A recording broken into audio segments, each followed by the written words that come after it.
Hello guys, so in this particular video हम percentage topic को discuss करने वाले हैं। ज़ीरो से लेके एंड तक जितना भी कॉन्सेप्ट है, जितने भी क्वेश्चंस हैं, मेरे जितने भी एनालिसिस हैं, उन सब का एक कॉन्साइज वन शॉट है ये चैप्टर। ये particular video everything will be covered regarding percentage. Just watch till the end. Percentage के किसी भी क्वेश्चन में कोई भी कॉन्सेप्ट में डाउट नहीं आएगा, that's my guarantee. So without wasting our time let's proceed with it. Okay, सबसे पहली थिंग आती है कि एक परसेंटेज को अगर आपको अगर एक फ्रैक्शन दिया है, उसको अगर परसेंटेज में कन्वर्ट करना है तो क्या करना पड़ता है। देखो, यू हैव द फ्रैक्शन और इसको परसेंटेज में कन्वर्ट करने के लिए just have to multiply it with 100। ठीक है, बट देखो किसी भी फ्रैक्शन को, like you have been given कि 1/23 है, तो इसको जस्ट 100 से मल्टीप्लाई कर देना, 4.34 समथिंग आएगा, तो that's the percentage value of it. All right, but see 1 to 20 तक, 1/1 से लेके 1/20 तक इतनी तो याद कर लेनी चाहिए so that your calculation becomes easy.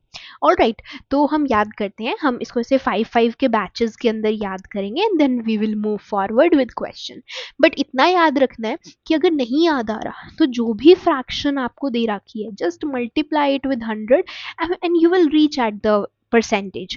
और अगर आपको परसेंटेज दे रखी है, just divide it with 100, you will reach at the fraction. That's simple. Okay, so just write 1 by 1. 1 by 1 is 100%. 1 by 2 is 50%. 1 by 3 is 33.3%. 1 by 4 is 25% and 1 by 5 is 20%. इतना हमें याद रहेगा. Next, 1 by 6. 1 by 6 is what? 16.66%. 1 by 6 is 16.66%.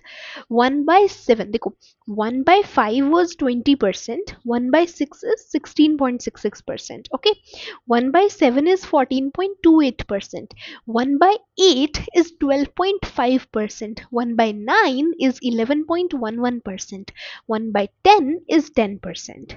Alright, now 1 by 11 is 9.09%. अब सी यहाँ पे ना बिल्कुल 1 का डिफरेंस आता जाएगा, जैसे 1 by 11 है 9.09%, 1/12 जो है वो 8 होगा, 8.33% है। ठीक है, 1/13 में 7 आ जाएगा, 7.7%। नेक्स्ट 1/4 में इट विल बी 7.14। याद रखना 1/4 जो होता है ना, दैट्स 7 2 होता है ना, 7.14% होता है। नेक्स्ट 1/5 जो होता है, that's 6.66%। 6.66% is 1/15. Next, 1/16 is 66.25%. Next, 1/7 is 5.88%. Then 5.55% is 1/18, and 1/9 is 5.26%, and 1/20 is 5%. Alright, now moving forward, पहला क्वेश्चन है कि 1/23 है, ये तो हमने पढ़ा नहीं, it was not a part of this 1 to 20 जो हमें लर्न करने थे, तो कुछ भी नहीं करना. If you have the fraction and you have to convert into percentage, the rule is very simple. Just take the fraction, multiply it with 100 and you will get the percentage. What's the fraction? 1/23, multiply it with 100, 100 upon 23 is the percentage, and this is your answer. अब 100/23 हम नहीं लिखना चाहते, हम इसको simplified form में लिखेंगे, तो 100 को हम 23 से डिवाइड करेंगे, 4 से हुआ 80 आ गया, यानी यहाँ 8 आ गया, 8 बच गया, 0.0 लेके 80 हो गया, नाउ इट्स 69 और ये 1 हो गया, 11 है, देन हम एक और 0 ले लेंगे, इट विल बिकम 110, देन 92, तो ऐसे करते जाएंगे एंड इट विल बी 4.34%. सो 4.34% जो है वो हमारा एज अ आंसर आ जाएगा. Next question type can be 37.5% क्या होगा 640 का. अगर 37.5% निकालना है, 37.5 और इसका परसेंट मतलब ऐसे 375 अपॉन 1000 इंटू 640, इतनी बड़ी कैलकुलेशन कौन करेगा. सो फॉर दिस हम इसको ब्रेक करेंगे 3 पार्ट्स में, 25%, 10% and 2.5%. Just add it. 25 plus 10, 35. 35 plus 2.5, 37.5. So 37.5% को अगर लिखना है तो just write it 25 plus 10 plus 2.5. अब ये percentages निकालना आसान है. कैसे आसान है? See, अगर 640 जो है वो 100% है तो 10% 64 होगा. 10% हमने निकाल लिया, दैट इज 64. नेक्स्ट, अगर 100% हमारे पास 640 है तो इसका 1/4 यानी कि 25%, तो इसका 1/4 कर दो, यानी कि इसको 4 से डिवाइड कर दो. 640 डिवाइडेड बाय 4, ये आ गया 1, ये हो गया 2, 4, 0, इट्स 160. इट्स 160. यानी अगर इसका 100 640 है तो इसका 25% 160 है. 25% 160 है या सो अगर इसका 25% 160 है तो 2.5% क्या है? 16. Got this? ये सारी वैल्यूज मिल गई, इनको ऐड कर दो, your final answer is 230. That simple. अगला क्वेश्चन टाइप कैन बी 18.76% निकालना है 176 का. Now just think of a value 18.76 का मिल सकता है. अच्छा, 6.25 किसकी वैल्यू थी? 1/16 की ना, if I am not wrong. या 1/16 की वैल्यू है 6.25. If you right it 3 times, 6.25 plus 6.25 plus 6.25, it will become 6 plus 6 12 plus 6 18.75. और हमें निकालनी है 18.76 की वैल्यू, मतलब हम बिल्कुल ऑलमोस्ट एक्यूरेट वैल्यू तक पहुंच जाएंगे. तो 1/16 की वैल्यू 6.25 होती है. If you just multiply it with 3 you will get 18.75 which is 3/16 in form of fraction. तो अब हम यही करेंगे. We will write 3/16 into 176. You just have to cut this and you got your answer as 33. Your question is solved. तो हमने क्या करा, इसको 1/16 6.25% होता है, हमने इसको 3 से मल्टीप्लाई करके लिखा. 3/16 is what? 18.75%. So 3/16 into 176, your final answer is 33. That's it. Alright, another question can be 83.33% क्या होता है of 606. Now think, हमने 1/12 पढ़ा था, that was 8.33%. अगर इसको 10/12 लिखेंगे तो it will be 83.33%. So what is 10/12? 83.33%. So 10/12 of 606 हम ले लेंगे. Alright, it will be 5, it will be 6, it will be 101. Your answer is 505. That's it. So see, हमने क्या करा, 10/12 into 606 लिखा इसको. It's 5, it's 6. Now it's 1, it's 101, and your final answer is 505. That's it. Okay, another question can be 43.75% क्या होता है 352 का? 43.75%. सो इन such case हम पहले क्या करते हैं, 50% ले लेते हैं. ठीक है, उसमें से 5% को माइनस करेंगे और उसमें से फिर 1.5% को माइनस कर देंगे. 50% मतलब इसका आधा, दैट्स 176. अगर किसी चीज का 50% 176 है तो 5% क्या होगा, 17.6. 17.6 आ गया. और 1.15% हमने निकाल लिया, दैट्स 1.25. तो मतलब अप्रॉक्सीमेटली जो वैल्यू आएगी ना, वो आएगी 154 या 155 के बीच में something. And that will be the answer to this question. कितनी जल्दी अप्रॉक्सीमेट करके निकाल लिया. सो ये थे बेसिक कैलकुलेशंस जो पर्टिकुलर इन्हीं पे बेस्ड है और इन्हीं से हो जाएगी. अगला हमारा टॉपिक आता है मल्टीप्लिकेशन फैक्टर का.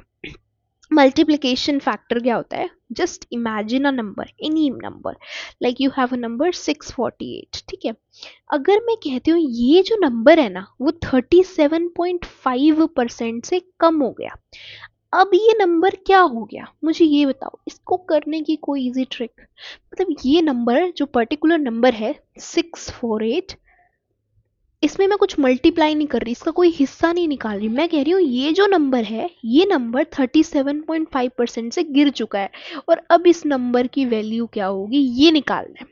सो इन सच टाइप ऑफ क्वेश्चंस हमें क्या करना होता है, सी 37.5 क्या होता है, दैट्स 3/8। ठीक है, तो अब एक 648 मेरे पास एक नंबर है और वो 3/8 से गिर गया, तो याद रखना, जस्ट रिमेंबर दिस रूल, अगर बढ़ गया तो 1 प्लस फ्रैक्शन करते हैं, अगर घट गया तो 1 माइनस फ्रैक्शन करते हैं। 1 प्लस फ्रैक्शन अगर बढ़ गया, 1 माइनस फ्रैक्शन अगर कम हो गया।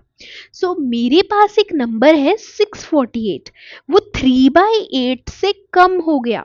648 एक नंबर है, वो 3/8 से कम हो गया, मतलब 1 माइनस 3/8 हो गया।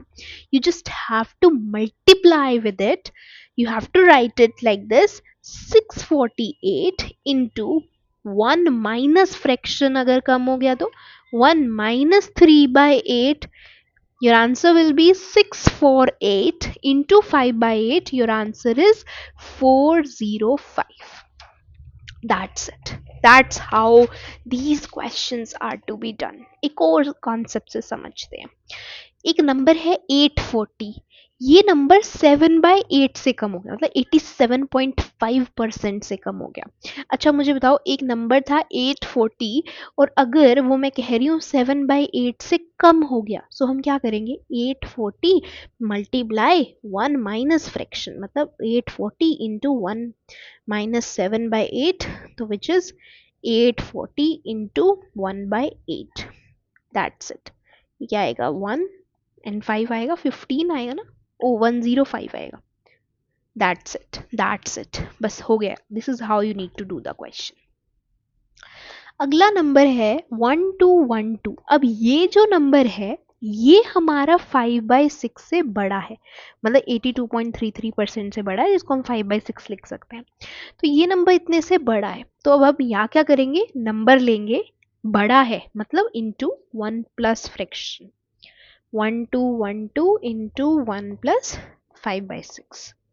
That's 1212 into 11/6. That's 1. That's 202. So this is 202 into 11. This is 222. And here is your answer. See, यही करा है। 1212 अगर 82.33% से बढ़ गया, मतलब 5/6 से बढ़ गया, यानी कि 1 प्लस फ्रैक्शन करेंगे और उससे नंबर को मल्टीप्लाई कर देंगे। तो नंबर को मल्टीप्लाई करा 1 प्लस फ्रैक्शन से, तो इट्स नंबर, और उसका 1 plus fraction is 11/6। You just gonna multiply 2222। That's your answer to this particular question. I hope you are done with it, I hope you have no doubt with it. Okay, एक और formula जो बहुत सारे PYQs में देखने को मिला है, दैट इज कि डेप्रीसिएशन का फॉर्मूला पता होना चाहिए। तो डेप्रीसिएशन क्या होता है, जो भी एसेट की वैल्यू है माइनस जो उसकी रीसेल्ड वैल्यू रहती है अपॉन में n। Alright, and what is the value of asset after depreciation, मतलब आफ्टर दैट डेप्रीशिएटिंग वैल्यू, जो एसेट की वैल्यू क्या रह जाती है। तो initial value into 1 minus R upon 100 की होल पावर टी, ये दोनों ही formulas are really very important and I have seen them in PYQ, so you must write it. Alright, अगला आता है सक्सेसिव इंक्रीज एंड डिक्रीज हम कैसे करते हैं फ्रैक्शन के अंदर। देखो the thing is very simple, 60 plus 20% जो डिस्काउंट होता है वो कभी 80% नहीं होता। वाई, क्यों नहीं होता, जस्ट सी, कोई चीज़ 100 रुपए की है, ठीक है, उस पर 60% ऑफ लगा, वो चीज़ कितने की रह गई, 40 रुपए की। अब उस 40 रुपए के ऊपर देखो, आई गॉट दैट, यहाँ पर 60 का डिस्काउंट लग लिया। अब जो चीज़ 40 रुपए की है ना, उसके ऊपर 20% लग रहा है। 40 के ऊपर 20% मतलब 8 रुपए का डिस्काउंट, 8 का डिस्काउंट, 8 रुपए के डिस्काउंट के बाद वो चीज़ कितने की रह गई, 32 रुपीज़ की। तो जो चीज़ 100 रुपए की थी वो 60 के बाद, 60% डिस्काउंट के बाद नो डाउट वो 40 की रह गई। आई गॉट दैट, 100 की चीज़ 60 का डिस्काउंट 40 की रह गई। बट 40 के ऊपर 20 का डिस्काउंट मतलब 8 का डिस्काउंट, और वो 32 की रहेगी। और अगर यही हम सीधा 80% लगाते ना, तो 100 की चीज 80 का डिस्काउंट, ये चीज रह गई सिर्फ 20 रुपए की। So can you see the difference 20 और 32 के बीच में? ये है सक्सेसिव परसेंटेज का कमाल। ठीक है, तो in this particular thing you can see यहाँ 60% ऑफ लगा, यहाँ 8% ऑफ लगा, जस्ट 260 प्लस 8, 68%। यानी अगर 60 प्लस 20% लिखा है, it's not equal to 80%, 60 plus 20% is equal to 68%। And that's what successive percentage वाला topic teaches us. Alright, let's understand.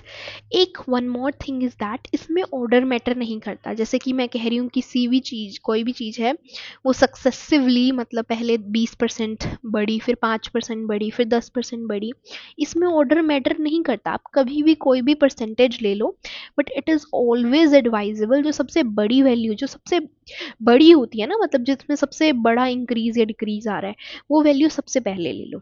It will be easy for you to calculate.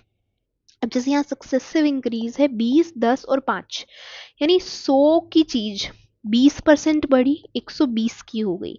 अब 120 की चीज 10% बढ़ी, मतलब कि 12 रुपए बढ़ी, 132 की होगी। अब 132 की चीज 5% बढ़ी, मतलब 6.6%। 132 का 5% कितना होता है? 6.6%। तो कोई चीज 6.6% बढ़ी तो वो 138.6 की होगी। तो 100 की चीज अगर 138.6 की होगी तो मतलब बढ़ी कितना? 38.6%। तो this is your successive increase in this particular question. I hope you got this till now. All right, moving ahead. Just imagine a number जो 18.75% से बढ़ता है और देन 12.5% से कम हो जाता है. A number is increased by 18.75% and then decreased by 12.5%. So see, 3/16 से कोई नंबर बढ़ रहा है और 1/8 से कोई नंबर घट रहा है, तो what will be the percentage change? देखो यहाँ पर 18.75% निकालना वाज डिफिकल्ट, लेकिन हमें तो फ्रैक्शंस आती है, तो we can write it in a fraction form ना, कि 3/16 से बढ़ा, 1/8 से कम हुआ। This is how we will take it. तो हम नंबर लेंगे 1। 1 एक ऐसा नंबर है जो 3/16 से बढ़ गया, ठीक है। तो 1 इंटू 1 प्लस 3/16, तो ये हो गया 1 इंटू 19/16। नंबर हो गया 1 इंटू 19/16, तो 19/16 नंबर हो गया। अब ये 1/8 से घट गया, 19/16 इंटू 1 माइनस 1/8 हो गया, तो 19/16 इंटू 7/8, ये हमारा यहाँ पे फाइनल आंसर आ गया। Got it? तो कोई नंबर 1 था और वो 19/16 इंटू 7/8 हो गया, मतलब 133/128 हो गया। 1 से 133/128 का सफर, कितना चेंज आया? चेंज निकाला कैसे जाता है? चेंज का percentage is equal to change upon initial into 100। तो चेंज निकलेगा जब आप नई वैल्यू में से पुरानी को माइनस करोगे या पुरानी में से नई को करते हो। So 133/128 minus 1 upon initial is 1 into में 100. You just solve this, 3.9% का change आया. That's it. Alright, another question can be like, एक नंबर है जो 166.66% से बढ़ा, फिर 37.5 से कम हो गया, देन 18.75 से और कम हो गया, तो परसेंटेज चेंज निकालना है। तो इसको हम फ्रैक्शन में लिखेंगे सबसे पहले कि 5/3 से बढ़ा, 3/8 से कम हुआ और 3/16 से और कम हो गया। Now after writing this in this particular form, हम पहले पढ़ के आए, कुछ भी नहीं करना, जस्ट 1 लेना है, just 1 लेना है। now you just have to multiply, write it 1 plus 5/3, ठीक है।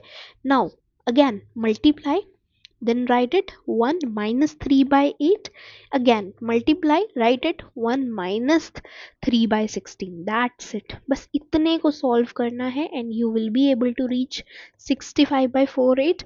मतलब कोई चीज 1 थी, अब वो 65/48 पे आ गई, चेंज निकालना है तो कैसे निकालोगे? 65/48 minus 1 upon 1 into 100, and this is how you will be able to reach at your final answer. We just did this and हमें 35.33% मिली है. So that is our final answer to this question. I hope you got this. Alright. अगर मैं कहती हूँ एक number है 4320 and that has been decreased 3 times 16.66% से, 4320 एक ऐसा नंबर है जो 16.66% से 3 बार गिरा. 16.66% मतलब 1/6, 1/6 से 3 बार कम हुआ है, तो मतलब 4320 इंटू 1 माइनस 1/6 इंटू, ये तो एक बार हुआ, ये दूसरी बार हुआ, ये तीसरी बार हुआ. So it's 4320 into 5/6 into 5/6 into 5/6, and इसको सॉल्व करके जो भी आंसर आएगा that will be our final value, जो कि 2500 रुपये है. तो 3 बार सक्सेसिव डिक्रीज करने के बाद we got a final answer value as 2500. Next thing comes कि परसेंटेज इंक्रीज एंड डिक्रीज क्या होता है. कोई नंबर अगर n बाई डी से बढ़ता है तो वो n upon n plus D से कम भी होता है. This is a rule that if a number increases by n by d, it will decrease by n upon n plus d. For example, एक नंबर है 70 से 80 हो गया. So in this particular thing we can see a change of 10, right? So there is an increase of 10 upon 70, मतलब 1/7 का increase आया है. तो जो इंक्रीज है 70 से 80 में, चेंज कैसे आता है, जो डिफरेंस है, जो चेंज है upon the initial value. So here is a change of 1/7, there is a increase of 1/7, but here will be a decrease of 1/8. there will be a decrease of 1/8. How? Because n by d से increase आया, that's 1/7. n by n upon n plus d से decrease आएगा, मतलब 1 upon 1 plus 7, यानी 1/8 से घटेगा जब x 1/7 से बड़ा है. That is what you need to remember. तो मतलब 1/7 मतलब 14.28 से बड़ा 12.5 से गिरेगा. That the thing is. एक और एग्जाम्पल समझो, अगर 130 और 160 है, सो सी यहाँ इनिशियल क्या है 3/13 है ना, 30/130 मतलब 3/13. तो कोई चीज अगर 3/13 से बड़ी है तो वो 3/13 प्लस 3 मतलब 3/16 से घटेगी. Got it. तो 3/13 से अगर कोई चीज बढ़ी मतलब 23.1% बढ़गी, लेकिन जब वो गिरेगी, जब वो डिक्रीज में आएगी तो 3/16 यानी कि 18.75% से there will be a decline seen to it. All right, one more question. अगर ए जो है वो 40% ज़्यादा है बी से, ठीक है, A is 40% more than B. By what percent B is less than A. So see, A जो है वो 40% बी से ज़्यादा है, मतलब A is 40% more than B. इसको कट करो, दिस 2 इट्स 5. अगर ए 2/5 ज़्यादा है तो बी 2/7 कम होगा. Why? Because something is increased by n by d, it will be decreased by n by n plus d, मतलब 2/5 plus 2, that's 2/7 से decrease होगी. Alright, so A is 40% more than B. By what percent B is less than A? So A is 2/5 more than B and B is 2/7 less than A. So your final answer is 28.56%, and here you go. Alright, so next is you can guess a question. अगर हमारे पास A है that's 140, ठीक है, इसको हम ऐसे भी कर सकते हैं कि हमने कहा ना A is 40% more than B, मतलब आप ये समझ लो A 140 है, B जो है वो 100 है, इनके बीच में डिफरेंस कितने का है, 40 का. ये A जो है वो इनिशियल में 40/140 हो गया, ठीक है. 40, अब देखो जब भी ऐसे होता है ना देन आता है, like what percent of B is less than A. तो ऐसे केस में हम सिर्फ कंपैरिजन के लिए चेंज देन जिसके भी देन लेते हैं और इनटू 100 होता है। सो लाइक अगर ए 140 मान रहे हैं, बी हम 100 मान रहे हैं, तो there is a change of 40 than A, मतलब ए का इनिशियल आएगा इनटू में 100, so your answer will be 28.56%। बाकी क्वेश्चन वो सिंपल।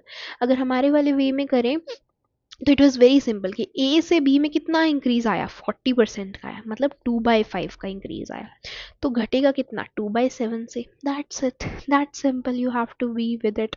ओके, अगर ए की सैलरी 40% कम है बी से, ए की सैलरी 40% कम है, यानी ये ए है ये बी है, ए की जो सैलरी है वो 40% बी से कम है, by what percent B salary is more than ए।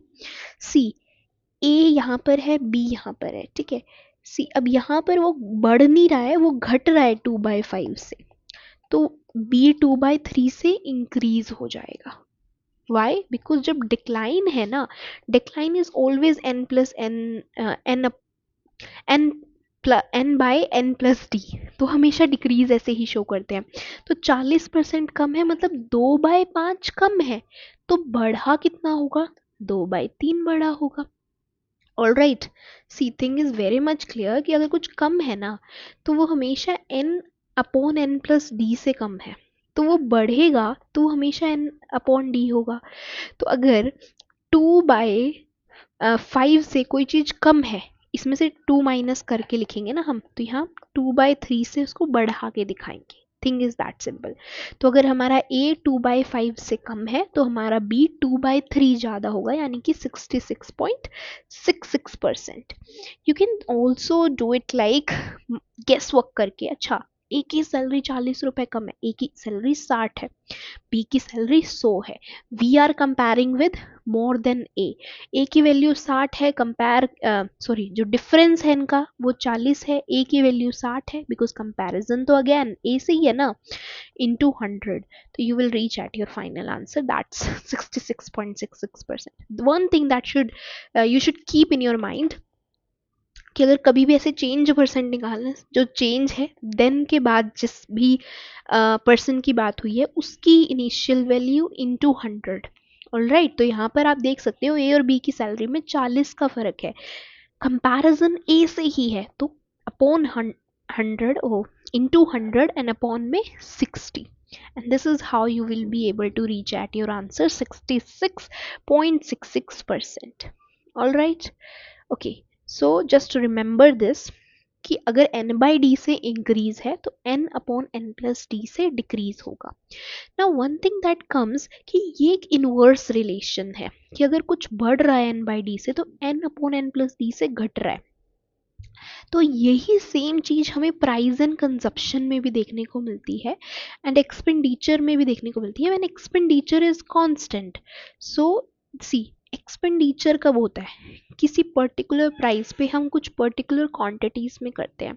अगर आपका खर्चा कांस्टेंट है so it will be P is equal to K by C, price के अकॉर्डिंग हमारी कंजप्शन जो है वो डिपेंड करती है। That's a inverse relation. अगर किसी चीज़ का प्राइस बढ़ेगा तो कंजप्शन घट जाएगी, किसी चीज़ की कंजप्शन बढ़ी है मतलब कि उस चीज़ का प्राइस कम हुआ होगा। The thing is simple. तो मान लो अगर शुगर का प्राइस 30% से बढ़ गया, अगर शुगर का प्राइस 30% से बढ़ गया तो कंजप्शन क्या होगी।